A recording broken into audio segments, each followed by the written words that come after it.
Hello viewers, আসসালামু আলাইকুম। সবাইকে ওয়েলকাম করছি আজকের রেসিপি দেখার জন্য। আশা করছি সবাই অনেক ভালো আছেন। আজকে আমি আপনাদের জন্য স্পেশাল চিকেন বিরিয়ানি রেসিপি নিয়ে এসেছি। বরাবরের মতো আজকের রেসিপিও শুরু করার আগে আমি সবাইকে অনুরোধ করব, যারা এখনও আমার চ্যানেল সাবস্ক্রাইব করেননি, please subscribe my channel. Chicken বিরিয়ানির জন্য আমি এখানে 1 কেজি চিকেন নিয়ে নিয়েছি, আর আমি চিকেনের লেগ পিস নিয়েছি। আপনারা চাইলে চিকেনের যে কোনো পার্ট অথবা হোল চিকেনও নিতে পারেন। তারপর আমি এতে 1.5 টেবিল চামচ আদা বাটা এবং 1.5 টেবিল চামচ রসুন বাটা দিয়ে দিয়েছি। তারপর দিয়ে দিচ্ছি 1 চা চামচ হলুদের গুঁড়া, 1 চা চামচ লাল মরিচের গুঁড়া, 1 চা চামচ ধনিয়া গুঁড়া, আরও দিয়ে দিচ্ছি 1 চা চামচ টালা জিরা গুঁড়া। তারপর এতে আমি অ্যাড করে দিচ্ছি স্বাদ মতো লবণ, দিয়ে দিচ্ছি 1 টেবিল চামচ স্পেশাল বিরিয়ানি মশলা। এই বিরিয়ানি মশলার লিংক আমি ডেসক্রিপশন বক্সে দিয়ে দেব। তারপর এতে আমি দিয়ে দিচ্ছি 2 টেবিল চামচ টক দই। টক দইটাকে আমি খুব ভালো মতো ফেটিয়ে নিয়েছি। এবার সবগুলো মশলাকে চিকেনের সাথে খুব ভালো মতো মিক্স করে নিব। মিক্সটা এমনভাবে করতে হবে যাতে করে প্রত্যেকটা চিকেনের ভিতরে মশলাগুলো ঢুকে যায়। চিকেনটা মিক্স করা হয়ে গেলে আমি এটাকে 1 ঘন্টার জন্য ম্যারিনেট করতে রেখে দেব। আপনাদের হাতে যদি সময় কম থাকে তাহলে মিনিমাম 30 মিনিট ম্যারিনেটের জন্য অবশ্যই রেখে দেবেন। ফিরে আসছি 30 মিনিট পর। 30 মিনিট পর আমি চুলায় একটা প্যান বসিয়ে দিয়েছি। তার মধ্যে আমি হাফ কাপ তেল দিয়ে দিয়েছি। তারপর দিয়ে দিচ্ছি 2 টেবিল চামচ ঘি। ঘি যখন গলে যাবে তখন এতে দিয়ে দিচ্ছি 2টো তারা মশলা, 2টো তেজপাতা, 4টা ছোট সাইজের দারচিনি, আরও দিয়ে দিচ্ছি 7-8টা এলাচ।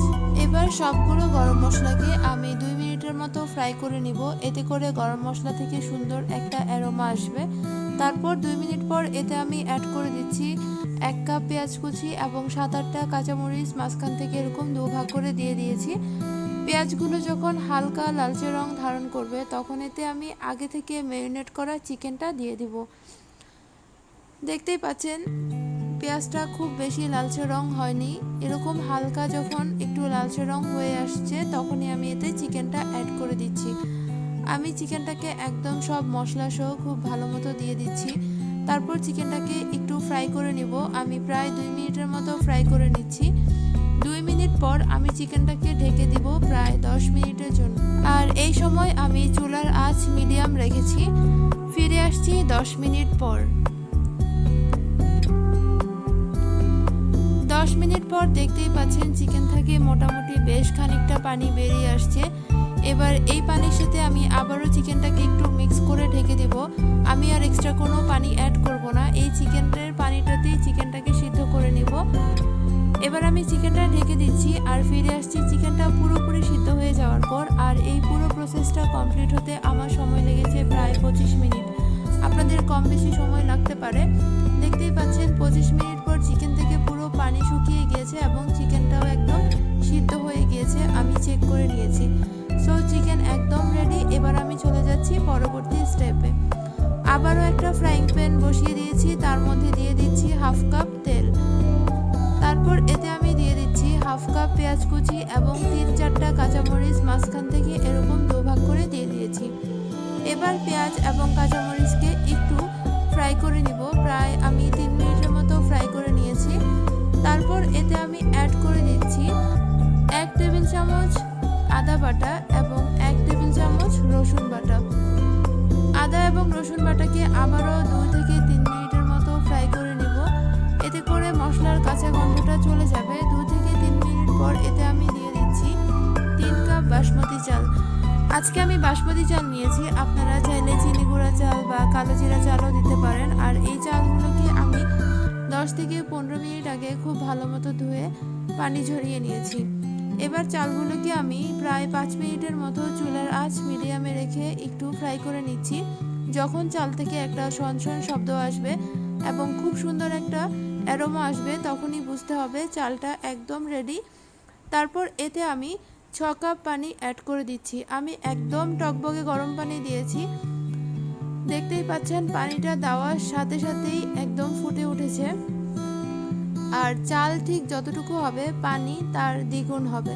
যেহেতু আমি 3 কাপ চাল নিয়েছি সো আমি 6 কাপ পানি দিয়ে দিয়েছি। তারপর এতে আমি লবণ অ্যাড করে দিচ্ছি। যেহেতু চিকেনে লবণ আছে সেহেতু লবণটা দেওয়ার সময় একটু কেয়ারফুলি দিবেন।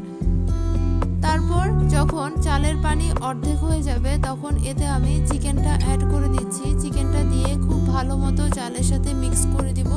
এতে করে বিরিয়ানির ভিতর চিকেনের যে মশলাটা আছে সেটা খুব ভালো মতো ঢুকে যাবে আর খেতেও অনেক ভালো লাগবে। মিক্স করা হয়ে গিয়েছে। এবার আমি বিরিয়ানিটাকে ঢেকে দিব প্রায় 10 মিনিটের জন্য। আর এই 10 মিনিটে অবশ্যই কোনোভাবে বিরিয়ানির ঢাকনা তোলা যাবে না। ফিরে আসছি 10 মিনিট পর। 10 মিনিট পর বিরিয়ানির পানি প্রায় বেশ খানিকটাই শুকিয়ে গিয়েছে। আর এই সময় এতে আমি অ্যাড করে দেব ফুড কালার। আজকে আমি এখানে জর্দার রং ব্যবহার করছি। রংটাকে আমি আগে থেকেই পানি দিয়ে মিক্স করে রেখেছিলাম আর এভাবে মাঝখানে মাঝখানে দিয়ে দিচ্ছি। আর মিক্স করব না, এতে করে খাবার সার্ভের সময় দেখতে অনেক সুন্দর দেখাবে। মিক্স করা হয়ে গেলে জর্দার রংটা তারপর আমি আবারও ঢেকে দেব 20 মিনিটের জন্য। আর এবার আমি দমে রাখবো। এই সময় চুলার আঁচ একদম লোতে করে রাখবো। আপনারা যে পাতিলটা ব্যবহার করবেন সেটা যদি তলা পাতলা হয়ে থাকে তাহলে নিচে একটা তাওয়া দিয়ে দিতে পারেন। আর আমি আজকে যে পাতিলটা ব্যবহার করেছি সেটা যেহেতু হেভি বটম, সো আমার আর অন্য কোনো তাওয়া ইউজ করার প্রয়োজন নেই। আমি এভাবেই চুলার আঁচ একদম লোতে করে 20 মিনিটের জন্য দমে দিয়ে দিচ্ছি।